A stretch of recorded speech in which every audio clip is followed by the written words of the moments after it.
Hello students, welcome to the Agni's online classes. और आज की क्लास में हम आगे बढ़ाएंगे क्लास 12th बिजनेस स्टडीज़ का chapter financial management. So students, आज की क्लास का टॉपिक रहेगा इन्वेस्टमेंट डिसीजन। आपको याद होगा लास्ट क्लास में मैंने आपको फाइनेंसिंग डिसीजन के बारे में अच्छे से समझा दिया था और अब हम करने वाले हैं investment decision. So students, financing decision के अकॉर्डिंग हम लोगों ने पैसा उधार ले लिया था। आई होप आपको वो चीज़ क्लियर थी। फाइनेंसिंग डिसीजन में जो कंपनी होती है वो ये देख लेती है कि कितना पैसा लोगों से हमको लेना है और किस प्रपोर्शन में लेना है, इक्विटी में कितना रहेगा और डेट में कितना रहेगा। अब इन्वेस्टमेंट डिसीजन तब शुरू होता है जब कंपनी के पास पैसा आ चुका है और अब मैनेजर्स को ये सोचना है कि कहाँ पे इन्वेस्ट किया जाए कि कंपनी को सबसे ज़्यादा फ़ायदा हो और वो फ़ायदा आगे जाके लोगों के बीच में डिवाइड होगा। तो आइए स्टूडेंट्स स्टार्ट करते हैं। सो यहाँ पे पहली लाइन में देखेंगे, The aim is to invest the financial resources in a manner which generates highest possible return for their investors.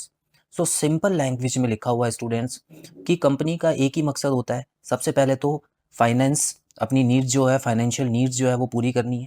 और उसके बाद जब उसके पास पैसे आ जाते हैं, फाइनेंस जब कंप्लीट हो जाता है तो उस फाइनेंस को ऐसी जगह लगाना है स्टूडेंट्स जो कि हाईएस्ट पॉसिबल रिटर्न दे सके। और किसको?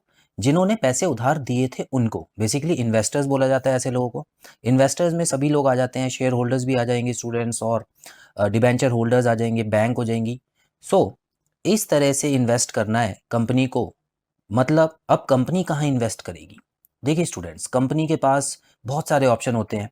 पहली बात तो है वो अपना मेन काम में इन्वेस्ट करेगी। जो भी कंपनी का मेन काम होगा जिसके लिए उसने पैसे लिए, या तो वो अपना काम शुरू करेगी या अपने काम को आगे बढ़ाएगी और ब्रांचेस खोलेगी, या कोई प्रोडक्ट दूसरा भी लॉन्च हो सकता है तो उसमें भी वो पैसे लगा सकती है। अब कंपनी के पास बहुत सारे प्रोजेक्ट्स होते हैं जहाँ पे वो काम कर सकती है। सो स्टूडेंट्स, कंपनी को यही डिसाइड करना है कि किस प्रोजेक्ट में पैसे लगाने से उसको बहुत ज़्यादा फ़ायदा होगा और किस में कम फ़ायदा होगा। तो ज़्यादा वाले में कंपनी जो है वो पैसा लगाएगी, जिसकी वजह से जो रिटर्न है अच्छा आएगा। और वही रिटर्न में से कुछ हिस्सा कंपनी अपने पास रखती है रिटेन्ड अर्निंग के तौर पर, और शेयर होल्डर्स या इन्वेस्टर्स में बांट देती है कुछ पैसे को। तो स्टूडेंट्स, इस तरह से इन्वेस्टमेंट डिसीजन मतलब आपके पास पैसा आ गया है, अब उसको लगाना कहाँ है। ठीक है, आगे बढ़ेंगे students. It concern with investment of firms fund in different assets. So आपको आई होप ये समझ आ गया है डिफरेंट एसेट्स मतलब। अब देखिए, एसेट्स में फिक्स्ड एसेट्स भी आ सकती हैं स्टूडेंट्स, वर्किंग कैपिटल एसेट्स भी आ सकती है, ठीक है, करंट एसेट्स भी आ सकती हैं। तो ये दो तीन तरह की एसेट्स होती हैं। तो कंपनी ये देखती है अच्छे से, अगर क्या कोई मशीन अगर हम लें तो उससे हमको आगे जाके कितना फ़ायदा होगा। अगर मशीन 1 लाख रुपए की है तो क्या आने वाले 2 या 3 साल में वो 1 लाख रुपए हमारा कवर हो पाएगा, या उसको भी कवर करने में हमको 10-15 साल लग जाएंगे। तो ये सारे जो रिटर्न्स होते हैं स्टूडेंट्स, जब भी कोई हम नई चीज़ लेते हैं, कहीं कहीं भी हम इन्वेस्ट करते हैं जब पैसा, तो हम ये सोच के करते हैं कि ये जो पैसा है ये और बढ़ के हमको मिले। उसी तरह अगर कंपनी कोई मशीन लेती है तो उसको भी ये उम्मीद होती है कि ये मशीन इतना फ़ायदा तो पहुंचा दे और जल्द से जल्द कि उसकी कीमत निकल जाए। क्लियर है? तो यही इन्वेस्टमेंट जो है वो सोच समझ के करनी है। आगे बढ़ेंगे। इट इज़ कैटेगराइज्ड एज, तो बेसिकली इन्वेस्टमेंट डिसीजन को दो हिस्सों में बांटा गया है। सबसे पहला है कैपिटल बजटिंग डिसीजन, जिसको हम लॉन्ग टर्म डिसीजंस भी बोलते हैं। सो स्टूडेंट, जाहिर सी बात है, या तो आप लॉन्ग टर्म में लगाओगे पैसा, फिक्स्ड एसेट्स में लगाना चाहोगे पैसा, या आप करंट एसेट्स में लगाना चाहोगे शॉर्ट टर्म में। तो लॉन्ग टर्म को बोला जाता है कैपिटल बजटिंग। ये वर्ड पहले भी आ चुका है, मैंने आपको बताया था इसके बारे में students. Capital budgeting basically fixed assets के बारे में जो होता है वो उस पे विचार करना होता है, और working capital basically current assets के बारे में होता है। ठीक है, वर्किंग कैपिटल जो बिजनेस का मेन काम होता है उसको वर्किंग कैपिटल बोलते हैं। ठीक है, जो कैपिटल काम कर रही है लगातार उसको वर्किंग कैपिटल बोला जाता है। तो कंपनी को अच्छे से सोच लेना है कि पैसा तो उन्होंने ले लिया, अब कितने पैसा लंबे समय के लिए लगाना चाहेंगे, ज़मीन खरीदना चाहेंगे, प्रॉपर्टी खरीदना चाहेंगे, या मशीन खरीदना चाहेंगे, या छोटे समय में मतलब अपनी वर्किंग कैपिटल को कंप्लीट करना चाहेंगे, स्टॉक लेंगे, लोगों को जो डेटर्स होता है उनको उनका जो उधार होता है, ठीक है ना, आपको पता है डेटर्स कौन होते हैं। डेटर्स ऐसे लोग होते हैं जिन्होंने कंपनी से उधार लिया हुआ है ना। तो और उधार हम दे सकते हैं लोगों को ताकि हमारे जो कंपनी के कनेक्शंस है वो अच्छे हो। तो ये सारे जो पॉइंट्स हैं ये इन्वेस्टमेंट डिसीजन के होते हैं। याद रखिएगा स्टूडेंट्स, कभी कभी कंपनी ज़्यादा पैसा फाइनेंस करा लेती है, मतलब कंपनी को जितनी रिक्वायरमेंट होती है कभी कभी उससे ज़्यादा पैसा वो ले लेती है लोगों से। तो पैसा कभी भी कंपनी में अगर खाली पड़ा रहता है तो वो कंपनी का बहुत बड़ा लॉस है। खाली पड़ा पैसा जो है वो ना ही इंटरेस्ट देगा, ना ही किसी तरह की कमाई देगा, और धीरे धीरे उसकी वैल्यू कम होती जाएगी। तो दोनों ही जगह पैसा लगाना ज़रूरी है, लेकिन कोई भी जो पैसा है वो ऐसे ही खाली पड़ा रहेगा बिना किसी चीज़ में लगे लगे हुए, तो वो अपनी वैल्यू कम ही कराएगा और कंपनी का लॉस कराएगा। तो मैनेजर्स को इसके बारे में भी सोचना होता है। ठीक है, चलिए अब इन्हीं दोनों पॉइंट्स को हम आगे पढ़ेंगे। सबसे पहले आ जाता है capital budgeting decision. So students, यहाँ पर आप देख सकते हैं कैपिटल बजटिंग, हमेशा याद रखिएगा फिक्स्ड कैपिटल के बारे में बात होगी, फिक्स्ड एसेट्स के बारे में बात होगी यहाँ पे। For investment in fixed assets needs commitment for a long term.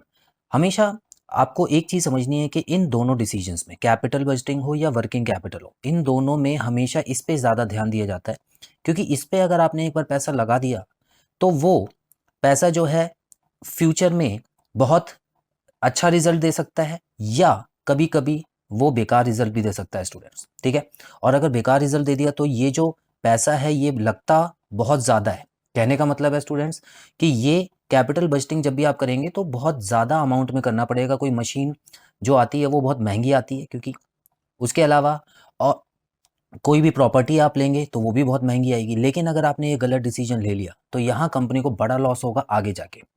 Working capital decisions में छोटे पैमाने पे आप रिस्क ले सकते हैं। अगर मान लेते हैं आपने ज़्यादा सामान मंगवा लिया और वो ख़राब हो गया, पड़े पड़े इतनी सेल्स नहीं थी, तो वो अमाउंट हो जाएगा कंप्लीट, थोड़े दिनों में उस अमाउंट का जो यूज़ है वो आप कर सकते हैं। लेकिन बेसिकली यहाँ पर अगर आप देखें, अगर आपने एक मशीन ले ली जो खाली पड़ी है और वो करोड़ों की मशीन है, तो वो आप अगर बेचने जाएंगे तो इतनी आसानी से बेच नहीं पाएंगे स्टूडेंट्स।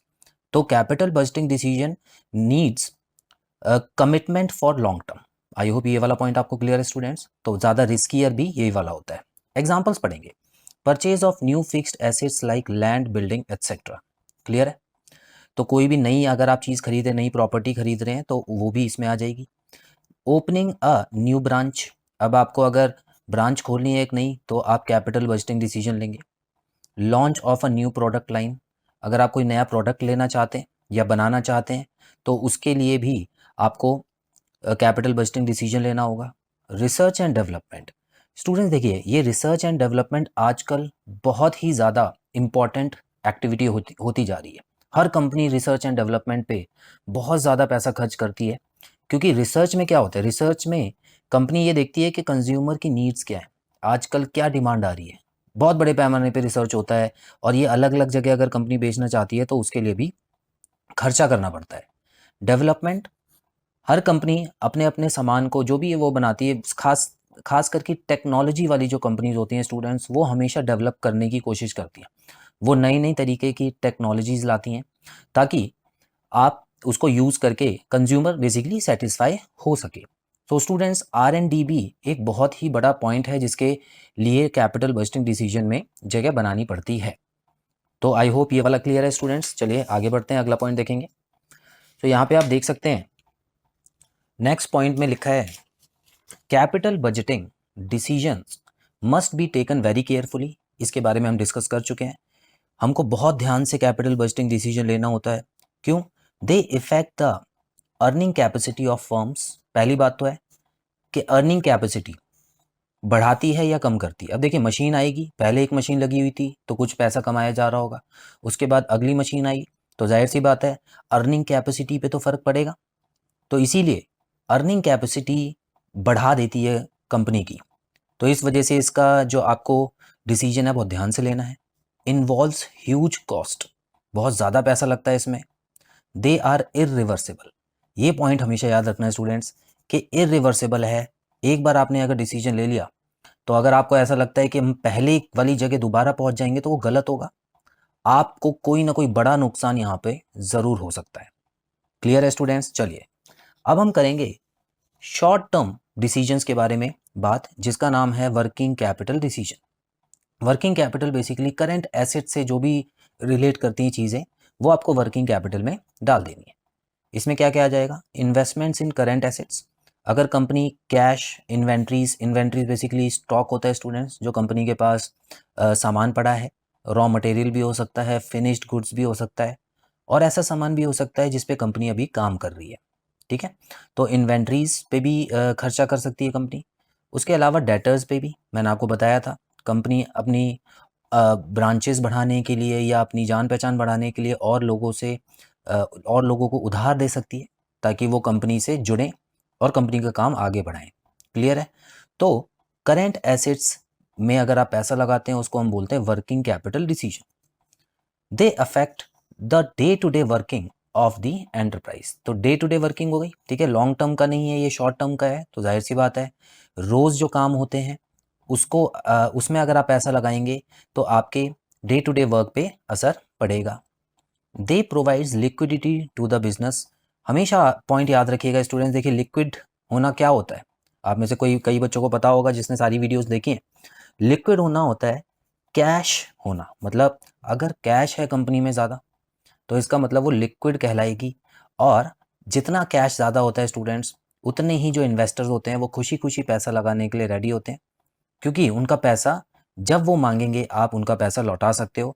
तो इसीलिए लिक्विडिटी जो होती है वो कंपनी को फेमस भी बनाती है और कंपनी को वो उसका नाम गिराती भी है स्टूडेंट्स, ठीक है। चलिए आगे बढ़ेंगे। Last point, however they contribute less to the profits as compare to fixed assets.